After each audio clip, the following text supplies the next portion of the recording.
Hi, my name is Jeannie. Fall is here, and with cooler, shorter days, it's quite pleasant to curl up with a cup of hot tea or cocoa and watch a lively BBC mystery series. The BBC's Death in Paradise fits the bill quite nicely. Entertaining and charming, the action takes place on the fictitious island of Saint Marie in the Caribbean. Filmed on the real island of Guadeloupe, the island itself, with its spectacular sunny beaches, is perhaps the star of the show. Richard Poole, the main character, is an English detective inspector who is thrust into the position of solving crimes on this lovely island. Homesick and sadly lacking in social skills, Richard much prefers the cool and drizzly climate of his beloved England. His awkwardness is rounded out by his police staff, which includes a clever and sassy sergeant named Camille, and two officers, Dwight, an aging Romeo, and Fidel, a young man who wants to earn his stripes. There's always an aha moment when Inspector Poole realizes who the murderer is and, in a big reveal, identifies the killer. Agatha Christie's Poirot and Miss Marple would approve. There are 7 seasons so far, and 6 are available on CleveNet. If you're looking for a realistic crime drama, perhaps Death in Paradise is not for you. But if you would like a more lighthearted approach to murder and mayhem, Death in Paradise just might be your cup of tea. Thanks for watching. Hi, I'm Naomi, and I am talking about I'm Just No Good at Rhyming and Other Nonsense for Mischievous Kids and Immature Grown-Ups by Chris Harris and illustrations by Lane Smith. The title poem starts, I'm just no good at rhyming, it makes me feel so bad. I'm just no good at rhyming, and that's why I am blue. And that kind of sets up the entire premise of this book. The poems range from incredibly short to very long, but they all have just the right amount of laughs. Be sure to check the end pages, the index, the outdex, and the author notes for more fun jokes hidden inside. If you're a fan of Shel Silverstein's poetry, you are going to love this. Hi, my name is Nick. I am a librarian in the Children's Department, and I have a graphic novel to talk to you about today. This one's called The City on the Other Side by Scott Margrave. It's a pseudo kind of like fantasy book. It's standalone. It's good sized, but it takes place, the time period's kind of loose, but modern-ish day, and it exists where there's these 2 worlds, where you have a world where fairies live called the Unseelie and Seelie, and then the humans are on the other side of a veil. And what happened, there's a war between the fairies on their side, and it causes an earthquake on the human side. So there's like a very tightly knit, bound relationship between the two. And the fairies, like there's one guy in here who's a mushroom. So they're all very plant-based in how they're designed, so they're really cool. He's on the cover too. His name's Button. But they're all very plant-like in their design, and then the human world's kind of more stone and technology. So they do a really good job of kind of comparing like nature versus kind of modern things. But there's a war between the fairies. This girl, Isabella, ends up slipping through the veil and is helping the Seelie side of the fairies find their queen, who was kidnapped by Korsgar, who's the Unseelie fairy, they're not bad. They kind of make a point of designing the fairies so like a yin-yang almost kind of thing, where one side they need to complete each other. So like the Seelies are like flowery or a fungus, and then like the Unseelie are not really monster-like, but like they're stone, they're like rougher. So it's kind of this whole idea that they have to coexist. They can't just have one, so they each have a ruler. But there's the heart of the one fairy that she's trying to get back to the fairy queen. And Isabella is the main character. There also ends up being another human named, I forget his name now, but he's in it a little bit. And part of it, the whole thing is that there's only a couple. You don't really see humans in the fairy world, but it's a very interesting way how they kind of tie multiple communities together and how they interrely on each other. But it's a really good book. It's meant for children, but I obviously really enjoyed it. Hi, my name's Arlene, and I'm going to demonstrate a new twist on coffee. Now, if you like coffee as much as I do, you're always looking for a new way of enjoying it. So I'm going to demonstrate cold brewed coffee. Now, what you're going to start with is a jar. Now, this is a 20 ounce jar, so it's not quite a full quart jar, and in that, I'm going to put a cup of coffee grounds. Now, that may seem like a lot, but if you think about it, it's about the same as 2 regular pots of hot brewed coffee. So you're just going to put that in the jar, please, and get it all over the table.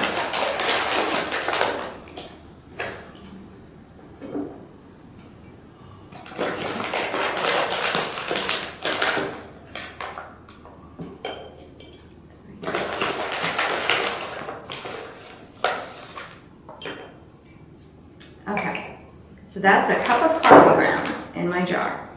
And then to that, I am just going to add 16 ounces of bottled water. And it takes a little bit to get it to go in the grounds, but you can do it. Just slowly pour it in, the grounds will soak it up.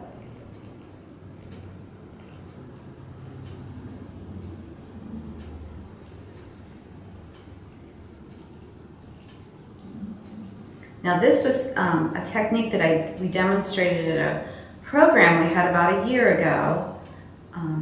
It was make it better and cheaper at home. So you'll be making your own cold brewed coffee, and you'll be making it cheaper at home. There, we almost have it all in. So that's a cup of coffee to 16 ounces of water. Now you just put the lid on, and you just give it a little shake so that the coffee grounds are all in the water. And then you just let it sit for about 24 hours.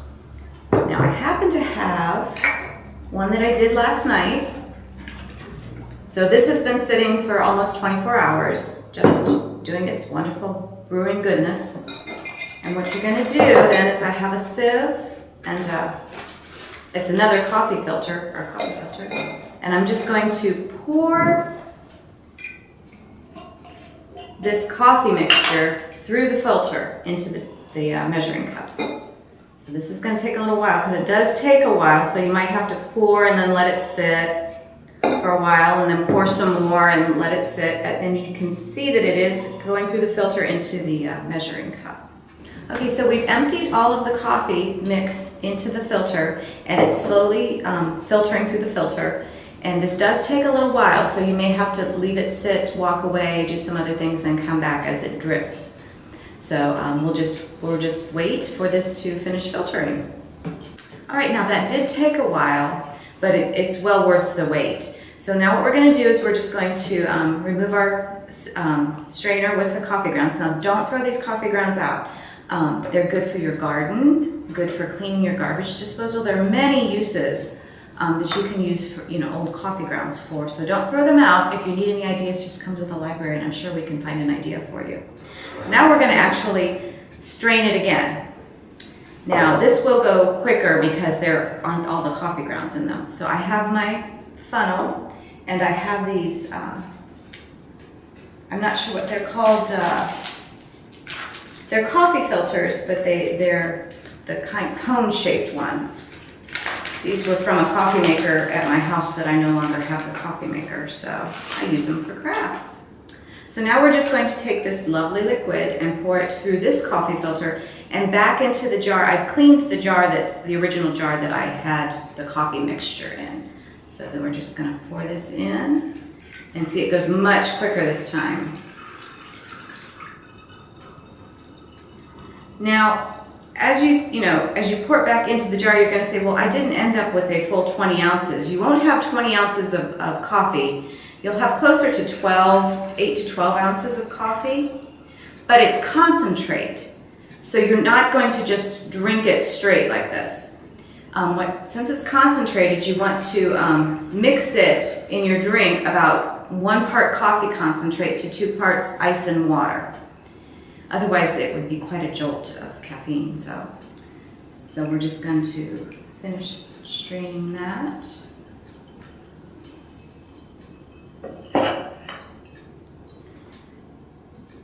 And this will take a little while, but not nearly as long as the first process.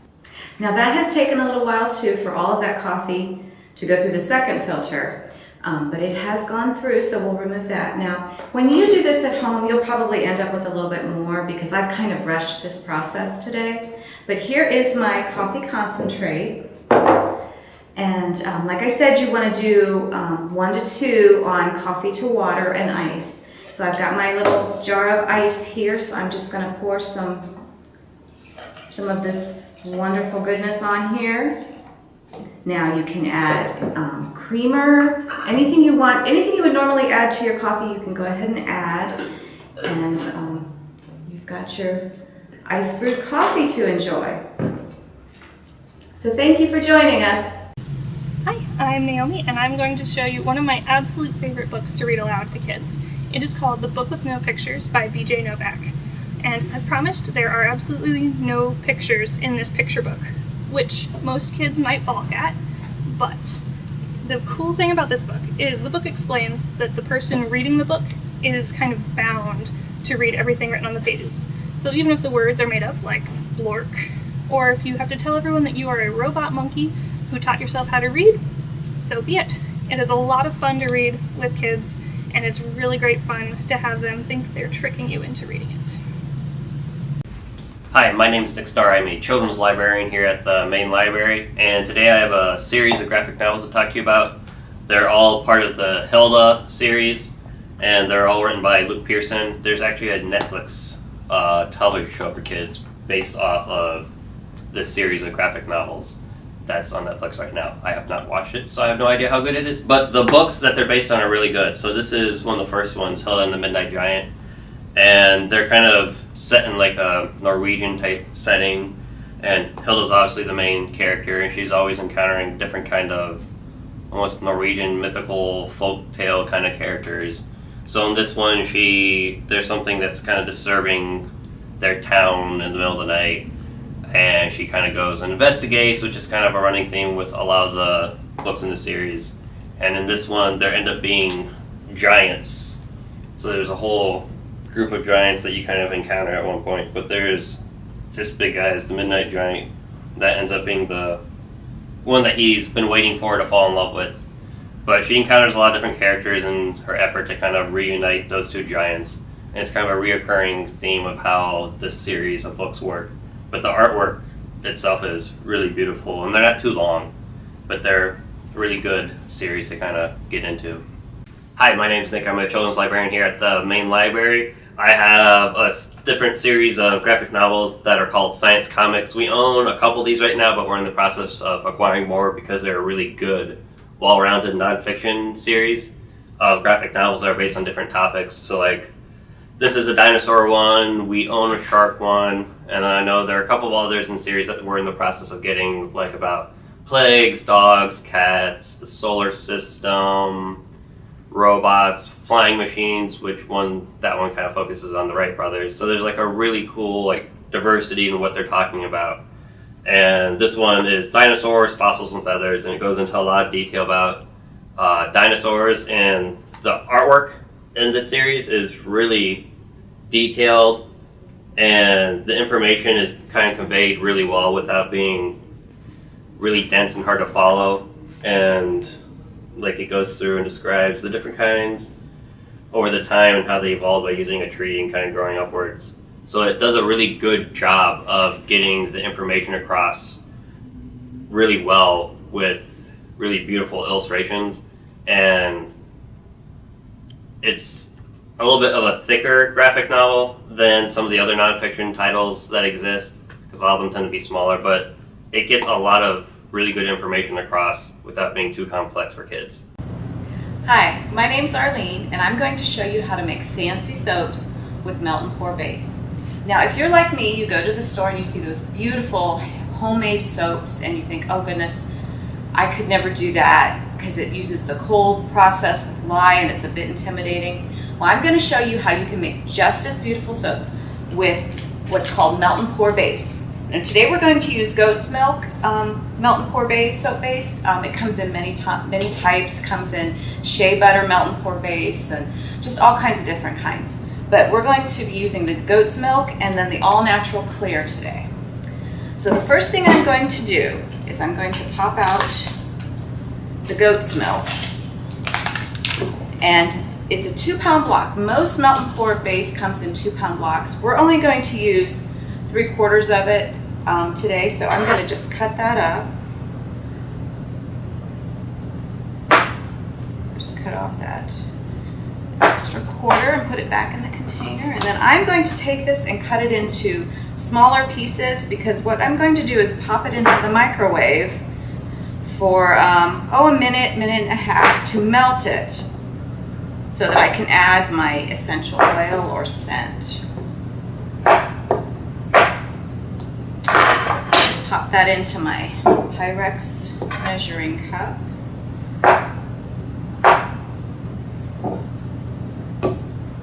The smaller the pieces, the quicker it will melt.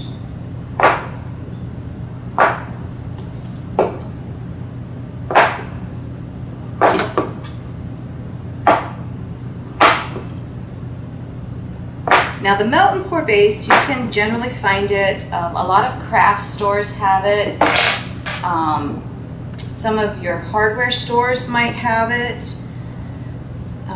Just ask, it's not that expensive, but check at your craft stores first. But you might have to make some phone calls around town to find it. All right, so it's all cut up. I'm going to pop it in the microwave. I'm going to start at a minute and then check it, and then if it's not quite melted, I'll do 30 seconds at a time after that.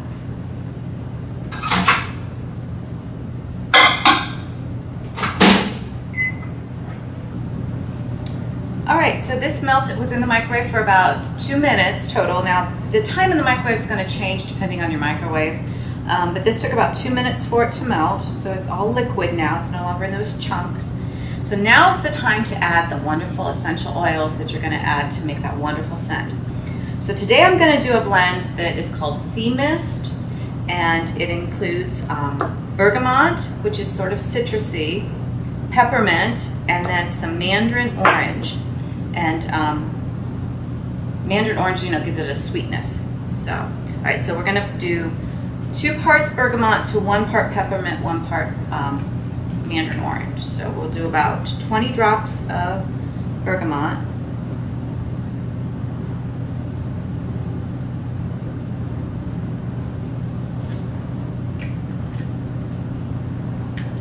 And 10 drops of peppermint. It'll come out.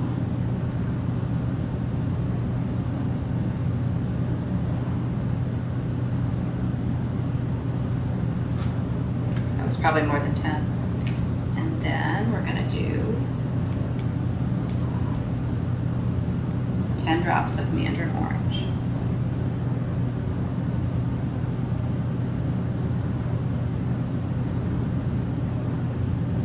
Alright, set that over there. And just going to stir that essential oil in. And the nice thing is you can sort of tell how it's going to smell. You can smell it. If you want to add a little more of one or the other just to, tailor it to your own taste, you can do that. So that's all mixed in nicely. Now, I'm going to use a silicone mold because I have found those to be the easiest for getting soap out of. You can buy plastic molds, but you have to grease them first. So I like the silicone. This one I bought specifically for soap making, but they do make baking pans that are made out of silicone that work just as well. So that's another option. But this one was made specifically for soap making. So we're just going to pour that into the mold.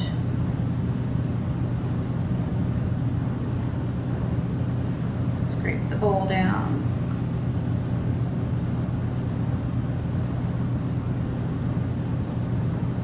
Smell all that wonderful bergamot. All right, So what I'm gonna do, because I wanna make a fancy soap, I'm gonna let this sit for a while until it's almost solid. And then I'll come back and we'll do our next step. All right, so it's been like maybe 3 hours or so, and the soap has hardened and it's nice and smooth, but we're not gonna leave it that way. We're gonna mess it up. That's how we're gonna get the really cool effect. So I'm just gonna take my spoon and I'm just gonna scrape and dig in the top of this, and just to get it all messed up, maybe take my fingers and push it around. See how it takes a little bit of elbow grease, I guess you could say, or a little bit of power to do this.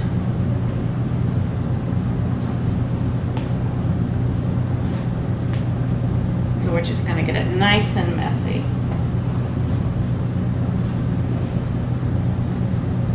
See, I've messed it all up. That nice smooth surface is not nice and smooth anymore.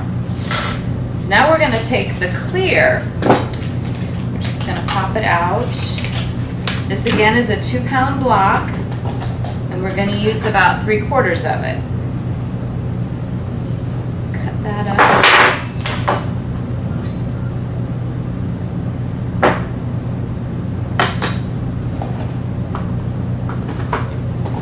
And again, we're just going to cut it up into smaller pieces so that it'll melt easily.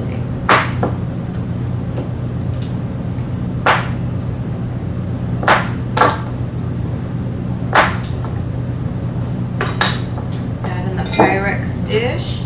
Now when you melt this in the microwave, you're definitely going to want a glass, or you can't really use plastic to melt this. You want a glass container.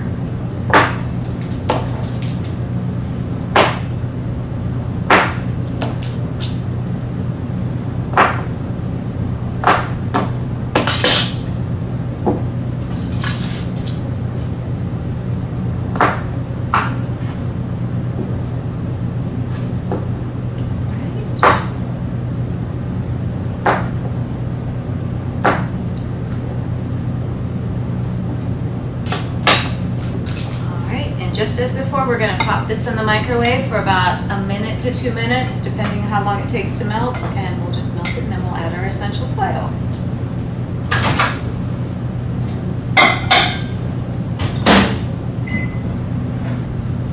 Okay, so it took about 2 minutes again to melt the soap, the amount of soap we had, so it's nice, it's liquid, it's all melted. So we're going to go back to those essential oils. And we're going to do the same essential oils so that way the scent goes through the whole bar of soap. So we're going to do about 20 drops of bergamot.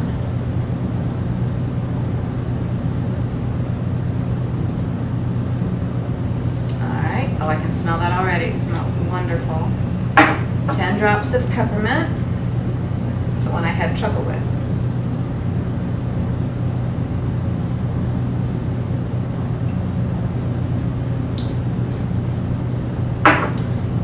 About 10 drops of mandarin orange.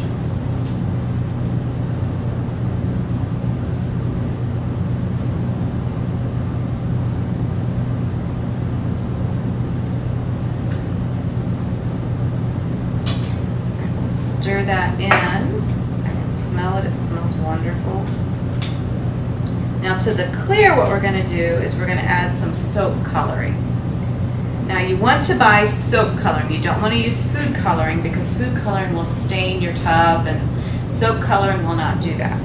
And I want to go for a nice seafoam green kind of color, so I'm going to put maybe 10 drops of blue in.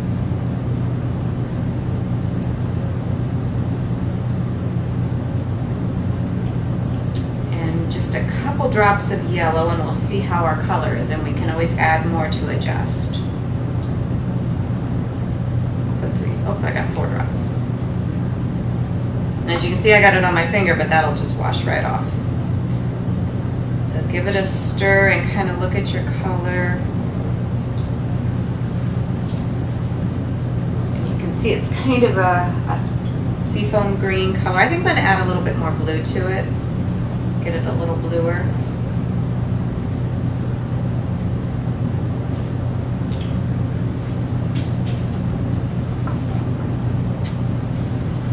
There we go.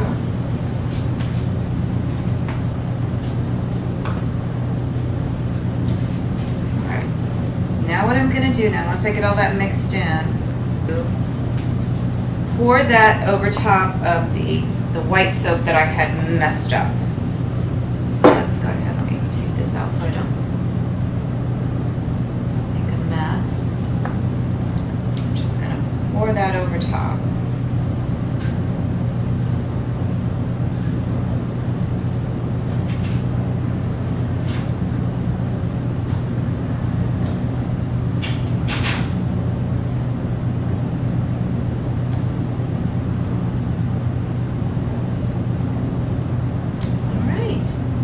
Now we just let this sit and wait until the clear now gets hard, and then we'll be able to unmold it and slice it. So we will probably do that tomorrow. So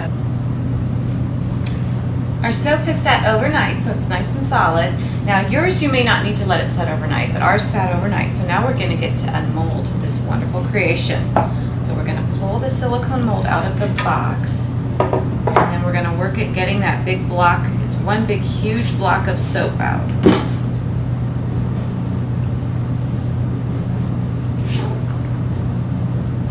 Alright, so since you can't take a bath with a bar that big, we're going to cut it into 12 equal slices. And I'm going to use my soap slicer. You can use a knife to cut it, but this makes it really easy to cut. So we're just going to slice it.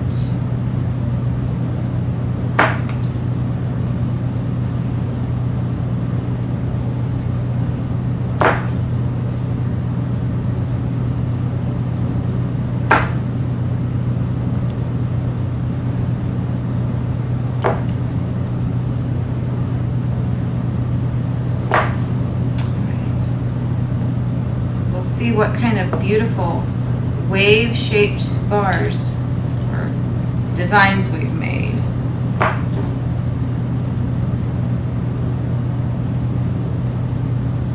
And they smell so wonderful.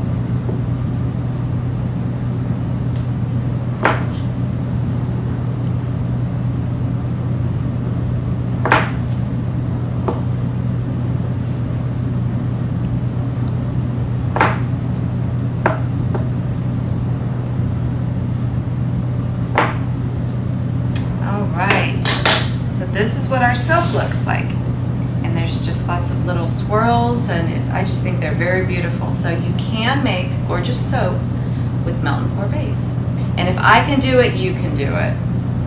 Thank you.